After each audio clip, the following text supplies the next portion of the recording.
Hi, this is I'll Explain. This time I'll explain the Blue Destiny Unit 1. Blue Destiny Unit 1, model number RX-79BD-1, is an anti-new type variant of the RX-79G Gundam ground type. The project is led by Dr. Clutch Moses, who defected from Zeon to Earth Federation following the incident that completed the anti-new type system, the exam system. While the Federation denied the existence of new types prior to the 1-year war, Zeon suspected the Federation was secretly tracking new types and would recruit them into the war effort. As much as Zeon would like to boast about their number of new type pilots, High Command recognized the Federation would have a lot more potential new type pilots due to their much greater population. Thus, they support the development of fire control system for mobile suit or mobile armor to fight Federation new type pilots. One of these is the exam system. Dr. Clutch Moses developed the exam system because he feared the new type propaganda that the Sabi family perpetrated would lead to the genocide of regular humans. He reasoned that if he can develop a fire control system for mobile suit allowing regular human pilots to perform as well as new type for their war of independence, Zeon would not slip into a humanitarian crisis.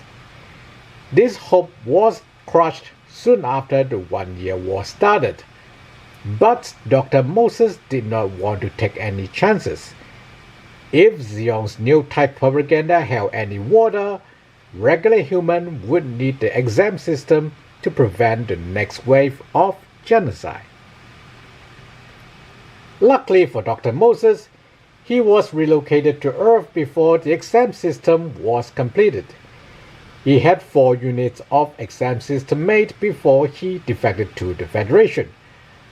While one had been installed into an Ifrit custom, he managed to take the other 3 with him. The Federation Force HQ, despite being ecstatic about an anti-new type system for mobile suits, managed to keep their cool and had the army receive Dr. Moses instead of bringing him straight to Jaburo. The army was doing quite well at this point with the introduction of mobile suits and assigned a team with a GM ground type for Dr. Moses to evaluate the exam system. That GM ground type would be known as Blue Destiny Unit 0. Despite extensive modification done to improve the cooling and general performance, the exam system managed to run Blue Destiny Unit 0 to the ground, with only the head, where the main computer of exam system resides, left intact. With such significant improvement in performance, the army took Dr. Moses a lot more seriously and shipped him the well-proven RX-79 Gundam ground type to evaluate the exam system. And that's how we get this, Blue Destiny Unit 1. Now let's take a closer look and see what turned Gundam ground type into the Blue Destiny. Blue Destiny Unit 1 has a head of GM ground type, which is in fact the head of Blue Destiny Unit 0, since the head was the only intact part of Blue Destiny Unit 0. Putting it on Unit 1 would not only save time for installation of the exam system, but also in keeping some constant for evaluation purposes. Since the GM ground type was developed to be fully compatible with Gundam ground type, it is almost a direct drop-in, save for some extra interfacing hardware to connect the exam system into the cockpit. Blue Destiny Unit 1's torso looks like one of GM ground type 2, but it is in fact a Gundam ground type torso. That's why it has all the spaces for Falcon guns and missile launchers on the chest. The vent is moved to where the lower cockpit hatch used to be, and just like all Gundam, can use it as an auxiliary counter thruster. The top cockpit hatch remains, and aside from the additional interface for the exam system, is more or less the same as regular Gundam ground type. Oh, actually, they restored the air conditioning in the cockpit for the exam system, and allow the pilot to wear a space pilot suit for countering the G induced by the exam system. They also removed the power limiter on the Gundam ground type, which was introduced to reduce wear. For both evaluation purposes and as the ace in the hole against new type, there is no reason to hold down Blue Destiny Unit 1. Blue Destiny Unit 1 skirts are more or less the same as Gundam ground type, with the side skirts still having multi-purpose storage and magazine latch. The front skirts and crotch reintroduce the auxiliary cooling modules from RX-78 to counter the extra heat generated while using the exam system. Blue Destiny Unit 1 slicks are more or less the same as Gundam ground types, except they have larger thruster modules installed on the side. Given how the exam system ran Unit 0 into the ground, the evaluation team installed these thrusters to provide Blue Destiny Unit 1 acceleration to meet with its new performance ceiling. But Blue Destiny Unit 1 exceeded that expectation as well. Whether it was the optical computer with machine learning AI, or exam system, or the combination of the two, Blue Destiny Unit 1 managed to use these leg thrusters as hoverjets. This means Blue Destiny Unit 1 has a much wider operation range and cruising speed compared to regular Gundam ground type. And the latter was known to be able to perform some long marches. There are no records to suggest that they restored the generator into the cars from RX-78, but the large energy condensers in their place, along with the full power from the main generators, are more than sufficient to provide the heat required to keep Blue Destiny Unit 1 afloat for any operation. Blue Destiny Unit 1's arms are very much those of Gundam ground type as well, with the lifting bars on the shoulder armor. However, there are extensions added on the side, sets of cooling vents to compensate for the increased power output. They double as auxiliary thrusters like the chest fan too, which provide Blue Destiny Unit 1 another level of agility in combination with the hoverjets on the legs. The ones on this G-frame can extend further out,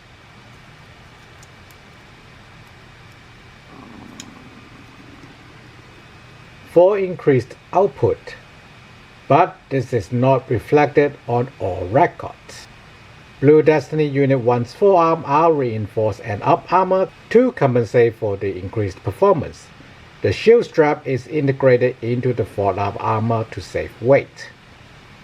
Blue Destiny Unit 1's backpack, while less recognizable, is very much the Gundam ground type's backpack, modified for the Blue Destiny Unit 1. The size of the thrusters are increased to provide more thrust in order to keep up with the exam system's demand.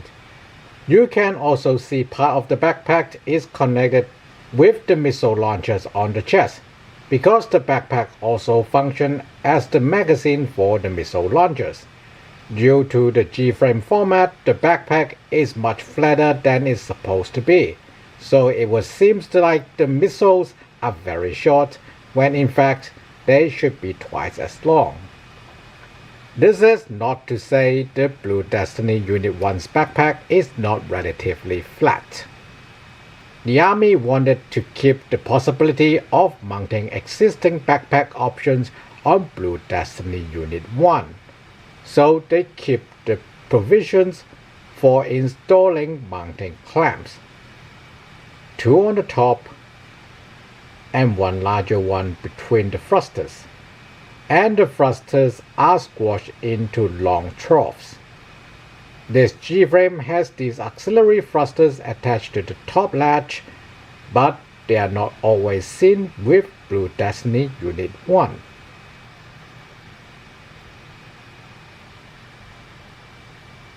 The Blue Destiny Unit 1's arsenal includes the pair of falcons on the head, another pair of falcons and missile launchers on the chest, the 100mm machine gun, beam sabers hosted on the sides of the calves, and a shield. The falcons on the head are standard 60mm ones. While they are not standard for GM ground type, the GM ground type is compatible with Gundam ground type modules, so it is possible that these falcons are installed before it became Blue Destiny Unit 0. The chest falcons are standard 60mm ones too, but like the regular Gundam ground type, can be changed to different ones with the extra real estate in Blue Destiny Unit 1's chest. The smaller hole on the lower half of the barrels are supposed to be the Elmo chute, although sometimes they are depicted as smaller caliber Vulcans, acting as coaxial support for a hull-mounted gun no less, and that's also part of the original Gundam ground type design. I guess the army just liked their coax. The 100mm machine gun is also standard army issued, as well as the beam saber, which this G-frame included one. Out of the two hosted, the shield is the same standard ground type shield too, and like Gundam ground type, G-frame lacks the option of a handle. It is attached directly into the forearm's hardpoint. Like regular Gundam ground type, Blue Destiny Unit 1 can use any standard Federation Army issue mobile suit handheld weapons and weapon modules, but this G-frame included everything for what would be considered the standard loadout.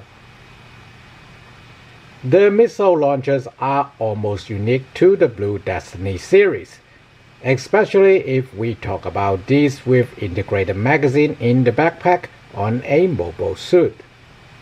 Otherwise, it is just a standard tow missile launcher that the Federation Army had been using with their traditional vehicles. With Minovsky particle being used to disrupt wireless communication, the Federation Army found themselves using more traditional and direct guiding systems. Anto is one of those, all reliable being rediscovered. However, the Universal Century did make some improvement.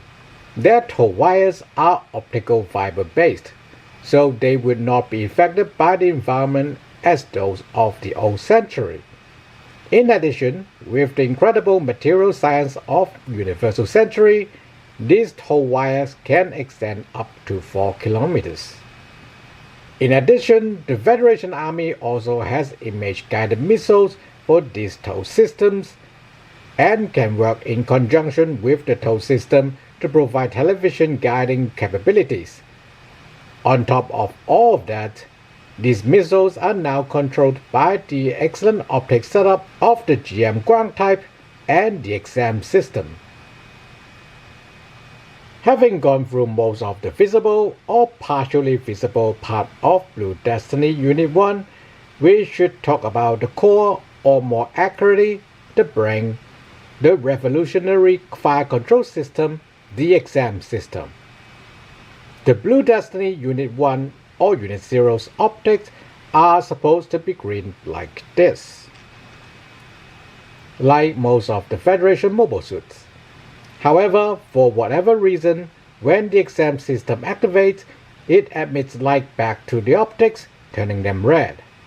Yes, this G-frame comes with two heads to represent regular mode and exam mode, but I decided not to play the party trick because the red optics are signature of the Blue Destiny series.